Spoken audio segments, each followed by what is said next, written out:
This is our stunning American Samoa, home of Kvzktv.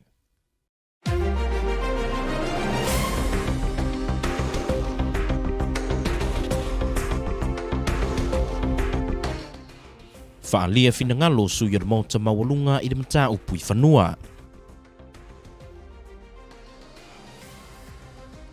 Whaamalamalama le ko vanasili reporti mai le malo. Ma ele o whaititia le numero tangata wa fia le COVID-19 maleiva.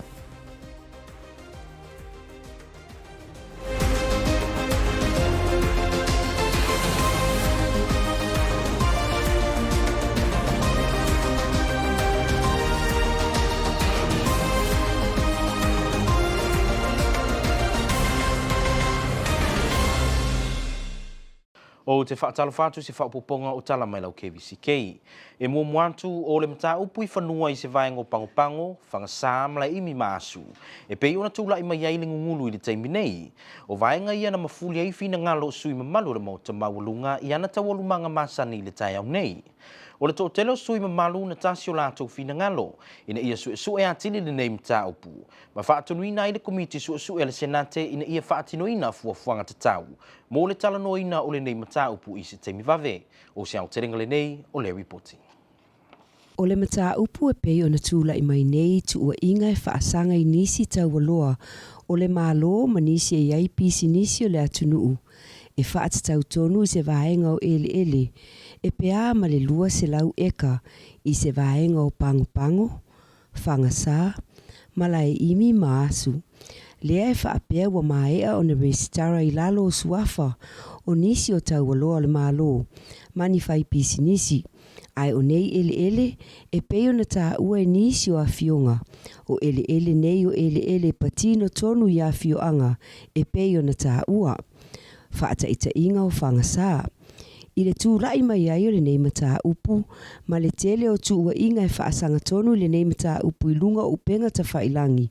Ua o atua i nei le nei mata upu, i le maota mawalunga, ma o le aso, lea na whaali ai fina ngalo o sui mamalu, e tūsai o le nei mata upu. O le fionga i le senatua i a sa tele lilio, na saunoa e tō lau se ripoti o ngā luenga, a le komiti o na anga i ai leo la na saunoanga, i le mata upu na whaamauina ai o nā tungalunga, e whaatatau i le nei lava mata upu tā ua. Ia lawa fionga pleskenge en ka upu leo ki whika ukala i ai. O le maka upu le i nu fau, peo leanga vavao ai le kungu, ke le fo i whasea mai i whamawingo whangua ia i malai imi, whangasā, sika, ia mwhangafue maasu. Ke le i o whesili e kakau ngā i aise kali o ia whesili. O whesili mua whapeo ngā luanga i o fufua ngā le malo. Ia ua kakau ngā whairo mai e koa fionga i kongo le fongo. E le ngaka foi lea. A whesili foi. O Samoa wa umo ngā kofi. O lau ele foi o nguu o i ku malo wa umo ngā mawai. O na ua mautinoa ua maea o na resitala le suinga fou. Ie u mia nei ele. O le mafua anga le finangalo le afionga le sātele. E a ami le resitara. Se i whai i ai whesilia le maota e tūsai o le nei mata upu. Ma o le tūlanga fo i lea nā ngā i ai se finangalo. O le afionga le senatua i a utu na saunoa. E lango le nei lava mata upu. O fo i lo i tū malo. Ua ova i le masina ma le afa o lo i ai pea le isi masini i lunga o le tumtumu o le maunga. O le mea lo fasiringia nei. O le mea o lo talawhea ngai fuafuanga i o lo whatatia le malo i fuafuanga whapea. O le alo le toe lilo o le tūlanga o lo i eile i le whengasoloa i o tala i lunga o le ea, ia whapea fo inu spepa le tūlanga o lo i eile nu fau lea. A lo bi ama atu le tūlanga o le tātou mta upu lea. O lea ua amata o na amai fafo i ani tala mai newspaper inisi o lo iai suafa i tono le mea lea. Ia leo amata tau wha maamulu. O le isi mea tā ua le tūlanga o le tātou ma tā upu lea. O na o lea whaungaina i le fuawhanua le malo. O le fuawhanua le professional surveyor. E iei awala e tau ana fuafua e na go through ai le procedures e whai e le fuawhanua lea. Ai le i fuaina whanua lea. Whanua ia wei nei. Ta tonunga la po feo iei whingaro lo feo ngar prestene val malu al fono. Ia e tau na whai ese tātou fuafuanga. Pea mea tu e mai nei le fuawhanua se whai po ai le originating at fuafuanga lea. Ia ona whai ese tātou fuafuanga down the road. Mao le afionga le sentoa i atungiola tūla fono na sau noa i le mata upu le nei. E tatau o na lafo i le komiti sue e sila iai a wao se tasi le nei o mata upu tā ua tele. Ai, o le sile mata upu te langona e tala whea ngai le leo na vai tanga i elta tau komiti sue. O mata upu whapea ea a fia ai le atu nuu ma lona nofo le leia e maise o tūlanga whapea ea a fia ai e tātou tūla fono. Ia a so tō whine ngalo. Ta oto mai ale mata upu na ale a matai ngā luanga ale komiti sue. I le tūlanga lea i le stala ina o whanua ia. Ia, ona o loo au fia e matangata e le mawhai ona lātou umia ni whanua e ala le tūla fono. A lau o ofa a mau whanua. Ia, o le ala na al manatu. E leia e te oto mai al komiti susu. Ia la mātou ngā lua iai. E sa ili po le ale tūlanga o ia tu fuafuanga. Ia ona au mai e leo se li poti lau tau o fionga. E la lafo i ele maota mwhai e sau tau whinangalo steimi o momoa. O le afionga le prestene i atua olo mana ia fruen na fesili le maota ai maisi o le komiti. Po o le atonu se taimi o le a sila i ai le komiti e tala noa ina le nei mata upu. I le finangalo le afionga le prestene wa tatau o na wala au le fua whanua. E o atu le maota mo le tala noa ina le nei lava mata upu tā ua. Na sau noa tōngi ola o fua whanua le mālo e whaatau taia ia tūlanga uma ma a whai o le finangalo leo le maota e tala whea ngai. Ai ui i lea e pei ona iai le taimi nei e mo o mia lava le restara e o mai mua se i whaamatala le mafuaanga o nei tūlanga ua tūla i mai. Ai e le tau, le ai au fo i le bevesite le o le fua le o le mea e siri ona tā ua. O le lestala ina o le whanua, o le mere siri ona tā ua mai au ona tā pena mawhisiringia i eile tūlanga lea.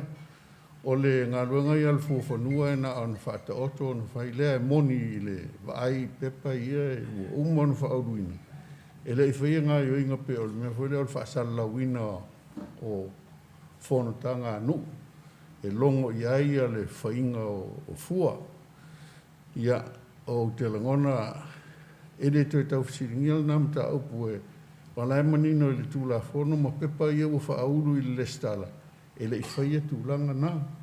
E le eila se au ala e whapea e toi tau whaarilo lilo le tūlanga nā.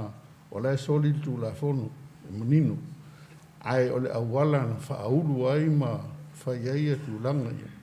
E le tala whea ngai ma whaai unga le whamsinonga, whapea le tūla whono o uman whataoto, o le mata upusili nāo na mati ia.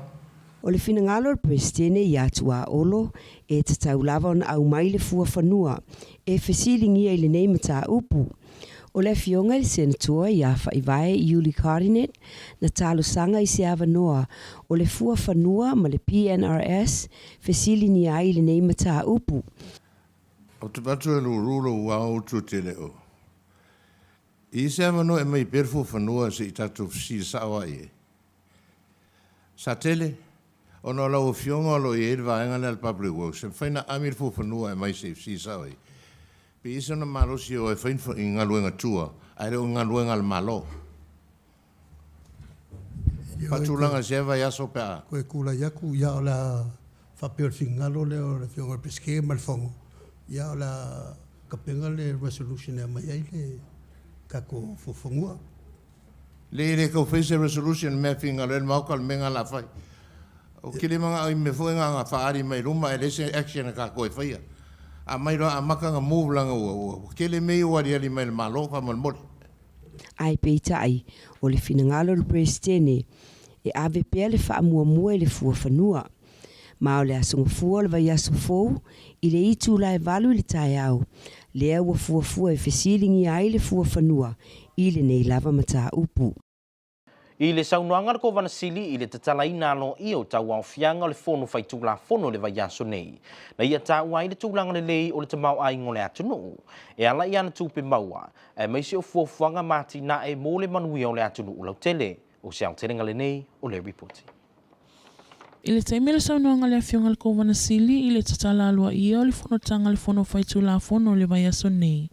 Na saunoa ai le kovana sili i le ripoti o le tala whaatatau atu o tupe mo le tausanga e lua awhelua se funu ma le tolu. O le whaitau au whai o tala le tupe e ono se lau iwa se funu ma le tolu miliona, wha se lau se fulu lima afe, wha se lau tolu se fulu ma le lima tala. E se lau wha se fulu miliona, ono se lau tolu se fulu afe, wha se lau tolu se fulu ma le lima tala, po o le lua se fulu ma le lima pasene.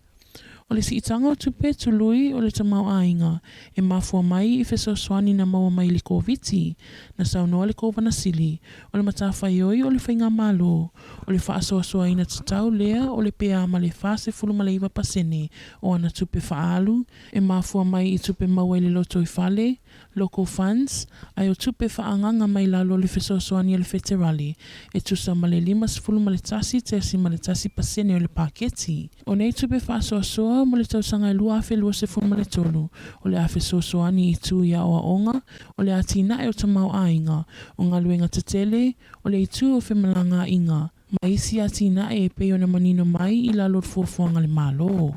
I le itu o tupe ili witaia na whaate ia i le afionga le kovana silia le manu pali poisi a le ngā monga. I le fono o na o le lango e ala i le pasi e ino le tula fono.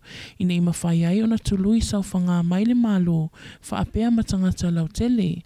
Na sau noa le kovana sili o le siitanga o sau whanga o le afe sosoani tele lea i tupe maua tangata whainga luenga mo le lumanai. I lana sau noanga i le Kvzktv na whaate ia ai le manu. Sui o le komiti o le Kvzktv ono o le tele o lu i tau sa whianga i male atunuu ina ualia e mai le nei whamai. I le tauno mai o le whamai na tele vaenga o le olanga na sui ai foi i le ngata i au nanga masani a le malo ai whapea foi vaenga ua masani ai tangata o sui ngai le whaatino ino au nanga wha al soifua malo loina o a onga le whanau o fe malanga inga ma le anoa i o vaenga uma ua suia e o mai le taimi nei. I le ngalulue whaatasi ai o le komiti o le Kvzktv o le ofiso mata upu tau Samoa ma le soifua maloloina na mawhai ai whaatau nuu nisi o fuafuanga e ala lea i le whalau i loa ino le ni whama i nuu mafioanga mo le whawhaingo fie ino le ngaluenga. Is a reporting madam tanga de wenga so ifua malo loina. E pe una whamawina i le aso wha i le aso se fulo iulai. O lo ta wai e wha afe ma le fitus fulu wha leo wha i usu enga sa whaia. Le e whamawina i pea le alu ilunga o le numero tangata ua afia le Kvzktv i le tolu se lau wha se fulu wha. Talu ona pipisi i tua le siama o le Kvzktv e fitu afe te lau wha se fulu tolu leo wha i o tangata sa whamawina ua afia e mai i lea numera. E ono afe ono se lau se fulu male lua ua toe malolosi. O lona winga, e lima se lau tolu se fulu maratasi leo wha i o tangata o lo afia pea i le siama o le Kvzktv i le taiminei. Bo manua e o mai le so. Ua se lau lima se fulu male iwa leo wha i o tangata ua wha mawina ua afia i le Kvzktv talu ona pipisi i ofu ta uma whalea sao le wha mai. Yo mai le tai au nei, ua lima se fulu tolu leo whai o tangata a fia. I le malanga Hawaiian Air na taunu mai le asunga fua, e tolu nisi na malanga mai ua a fia iau ngore Kvzktv, ma o loo tau fia nei i le tātou henga i tāfuna. E se lau ona se fulu lua leo whai o le pasese na malanga mai, o tangata umana le leisu enga ua tu inatu i ainga e whaanofo e se ai mo le di maso. O le aso tofinei o le atu uai le au ampasa Amerika Samoa le territory mo ta alongo le NCS 13U i le atu no ua Orange. Na ta ua le whaia o le au pesi polo i a fia sunia. O lo ta pena nei lana au ta alo mai le tausanga ua te nei ma o lo tu watu i tausanga sui nei o Amerika Samoa. Ina ia toi taliu mai ai ma le manuia. O le aso sai u lailo na aso sfulu maratasi do afelu se fulurua o le tausanga nei. Na awai atu ai le au ampasa o Amerika Samoa i le sauninga lotu whae u i le ekalesia whaapotopotonga ke wisiano i whangatongo. O le susunga le whaiwhi au ia se pi ulu, na taita ia le whainga lotu, na ia whaamanatuina fo i sui ta alo nei, o lātou umalava e ainga, ma e whaawau pēr le taulongolongo i melelei inisio lātou. Na ia whaamanatuina fo i ia nofo whalawhani, o le amalanga atu le au ampasa i le atunu o Orange e tausinio i le NCS 13U i le lalolangi. Ia whaavai le tapa au le langi ta alonga o le awhaia i lātou masui o Amerika Samoa. I tātou tala mai apia ua whaamaunia mai e le pule whaatonu i a le matua ngisa fuata i Brazil. Ua whaamaria ina e le Blue Wave Wireless, mana onga uma o talo sanga ofisa e tu inatu whaamtalanga tautupe, ma o loo tau sisia atu tonga le tula fono fiso ta inga i le lua fe malefa. I se whaamtalanga le pule whaatonu na ia tā ua i e whaapea. E tele tala newspaper ma tau mātemtenga tangata lau tele i le lua vaiaso taluai. Ua fisiringi ai le whaamaoni o ngā luenga le Blue Wave Wireless, ma le tau sisia o mana onga wha le tula fono. Na ia tā ua foi o loo tiute o le pule whaatonu o le whaamanino ina leo so o se whaamtalanga e a fua mai ilungo whaasalaunga, po so o se tala fou ma o le uatu ina tuai e le ofisa o le pule whaatonu, na na whaamauti no ina i le mamanu le atunu. O le Blue Wave Wireless ua ato toa nuista ia mana onga le ofisa o le pule whaatonu.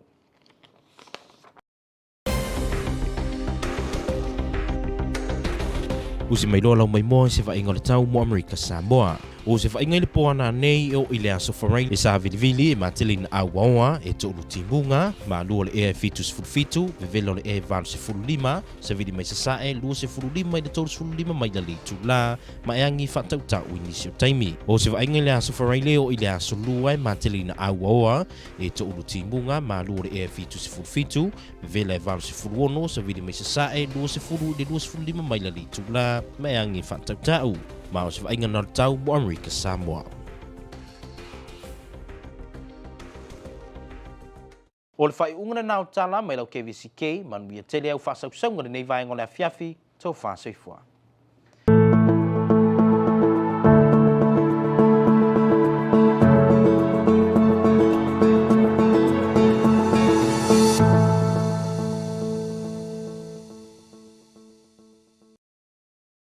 Whaasisiranga tāua e whaata tāu le wila.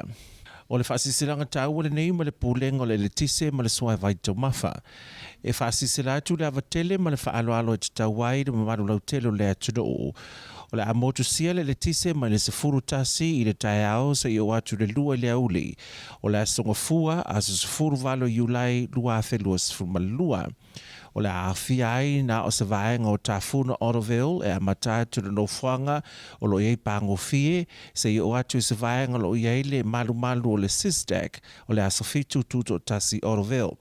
O le awhia i fo ini su ainga lo no folatarata le mauta o whamanatu i ili a ngā i tuane o le malai tapolo. O fuafuaina le ngā ruenga o le fia whaarelea leo leina i le tise o lo awala tuaile le tise i mauta malawa.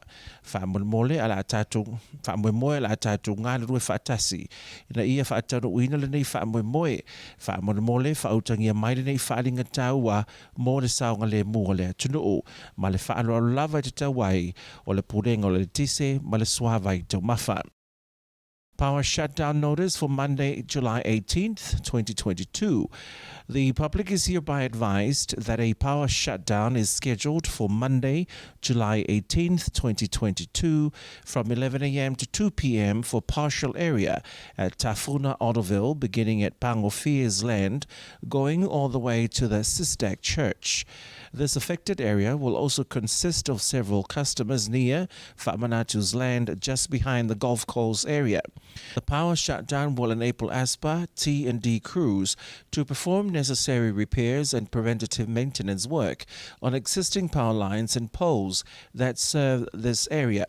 ASPA apologizes for any inconvenience caused and respectfully asks for your patience and cooperation. Thank you, the American Samoa Power Authority.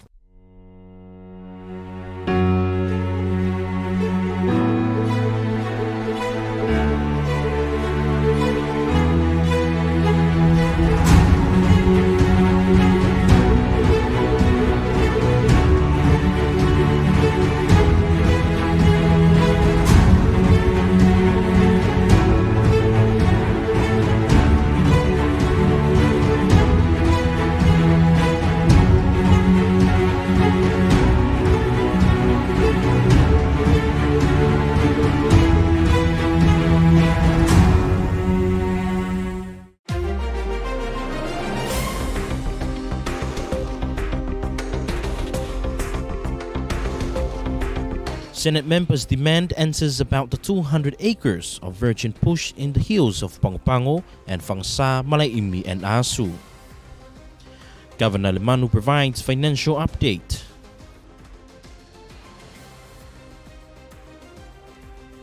And health authorities urge our people to mask up and follow health instruction to protect from COVID-19.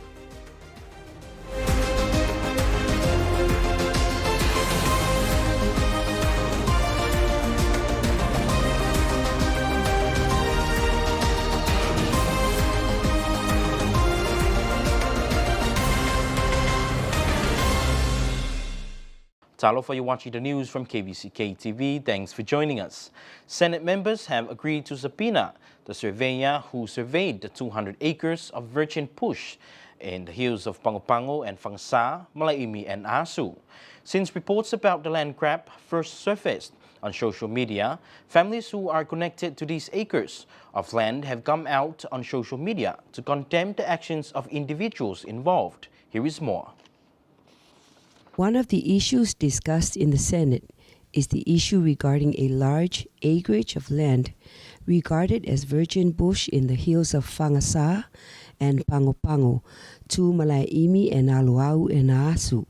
Senator Satele, who first addressed the matter today in the Senate, said there are answers needed and these answers should be provided to the honorable members without delay. Satele said, there are reports of projects the government is planning to build on these lands, so he demanded to know what these plans are. Satele also said, any land anywhere in America already has an owner registered on the deed as owner of the land, so he demands to know how the registration part was done at the office of the register without proper checks. Satele said he was shocked to find out that the acres of untouched land are registered to a group of government leaders and a businessman. Satele said it's time for the Senate to find out if these lands were illegally acquired. If so, then it is the Senate role to stop to it immediately. Senator speaking soon after, Senator Utu Sila, said he is aware of the controversy surrounding the lands because he too has connection to it. Utu said, it's been more than a month now since machines have been stationed up at the site, ready to clear some of this land. What is concerning, according to Utu, is that there are people whose names are on the registration documents now denying their involvement with the land grab. Utu asked President Tuaolo Manayefruin to subpoena the surveyor. Senator Tongiola took the floor after Utu and told the Senate that this is an issue pertaining to the Senate committee. Therefore, committee members will investigate those who are behind it. Tongiola said it is important to find out who registered the land because it is obvious the process was not done according to the law. Tongiola continued, it is important to find out how registration was carried out and only then other questions concerning the issues can be answered. Senate President Tuaolo Manayefruin then requested that the surveyor be brought into the Senate next week for questioning. At the opening of the fourth session of the 37th legislature this week, Governor Lemanu gave an update of the territory's financial update, a report on the budget for 2023, and also addresses a retirement fund and COVID-19. Here is more. The fiscal year 2023 budget has been prepared for this session. The total fiscal year final budget proposal is capped at $693,415,435, reflecting an increase of $140,630,435, or 25% the prior fiscal year. The overall total increase is attributed to the significant surge in federal grants due to COVID-19. The American Samoa government is responsible for the financing of approximately 49% of its planned expenditures with local funds, while our federal grants will absorb 51.1%. The remaining budget, the projection is a conservative estimate consistent with the expected revenue trend. The overall increase for fiscal year 2023 will support our territory's education, public safety, economic development, youth population, elderly population, infrastructure improvement, seawall protection projects, climate change, transportation, drinking water, solid waste, technology advancement, and many others. Regarding our retirement fund, the governor thanked the Fono for their support in passing Public Law 37-10 to increase government and member contribution to the retirement fund. It has been a continuous concern regarding their reported shortfalls in the past fiscal years.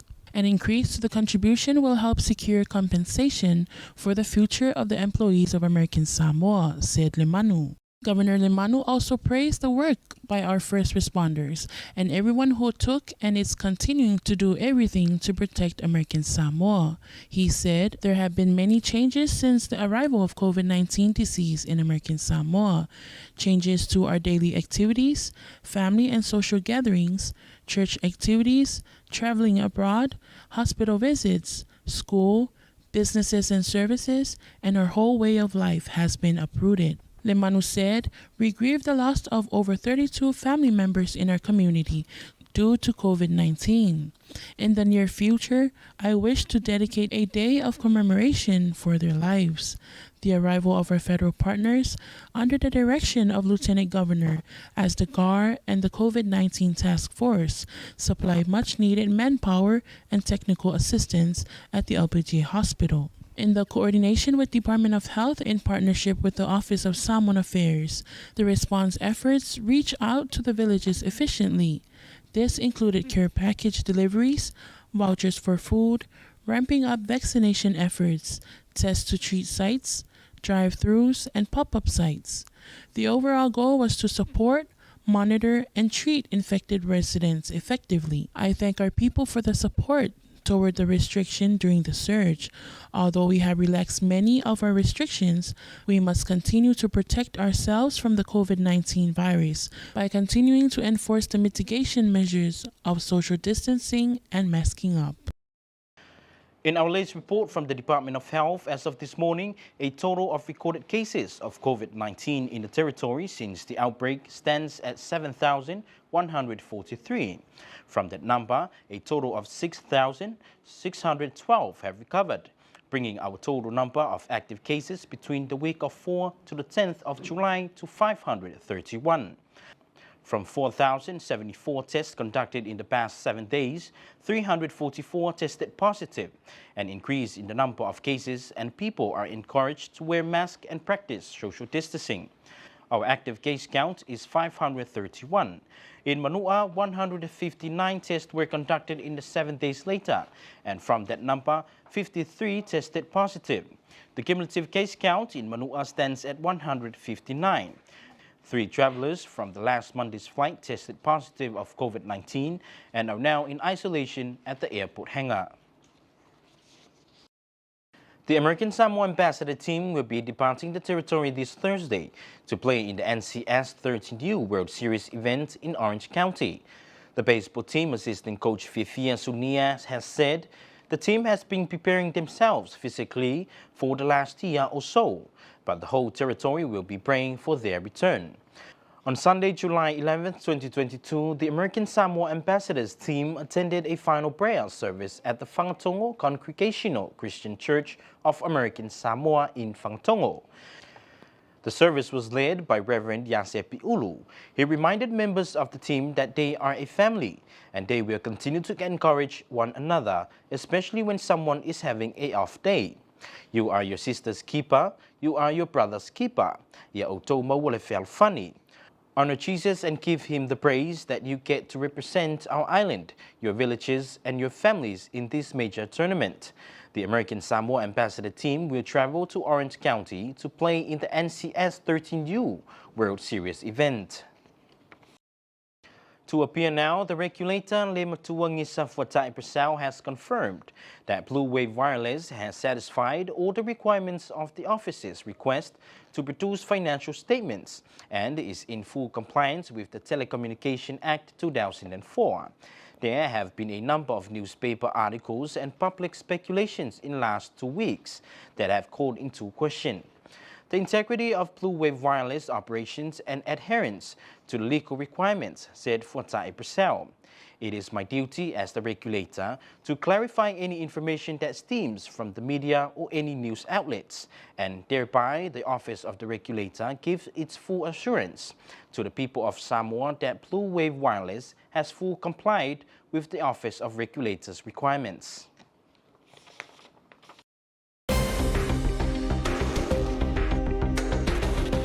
Talofalava American Samoa, here's your weather. Tonight through Friday, windy, mostly cloudy, numerous showers, lows around 77, highs around 85, east winds 25 to 35 miles per hour with higher gust.